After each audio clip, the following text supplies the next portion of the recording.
एका शेतकऱ्याला 2 मुली होत्या. दोन्ही मुलीचं लग्न केलं. एक मुलगी कुंभाराला दिली आणि एक मुलगी शेतकऱ्याला दिली. काही दिवसानंतर तो शेतकरी आपल्या मुलींना भेटायला गेला.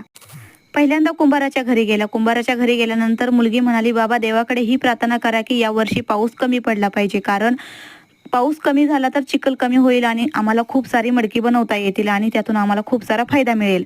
तेव्हा शेतकरी म्हणाला, "हो."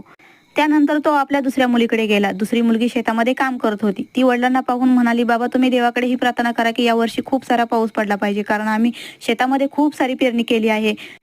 पाऊस भरपूर पडला तर खूप सारा फायदा होईल." तेव्हा शेतकरी म्हणाला, "हो, मी देवाकडे हीच प्रार्थना करेन." आणि तो शेतकरी आपल्या घरी आला. घरी आल्यानंतर तो रात्रभर विचार करत होता की देवाकडे कोणती प्रार्थना करायची. तो सकाळी लवकर उठला आणि आपल्या दोन्ही मुलींना बोलवून घेतलं. कुंभार मुलीला म्हणाला, "यावर्षी पाऊस कमी पडला तरी तुझा खूप सारा फायदा होईल. त्यातील तू थोडं पैसे शेतकरी मुलीला दे." आणि शेतकरी मुलीला म्हणाला, "खूप सारा पाऊस पडला तर त्यातील तू थोडं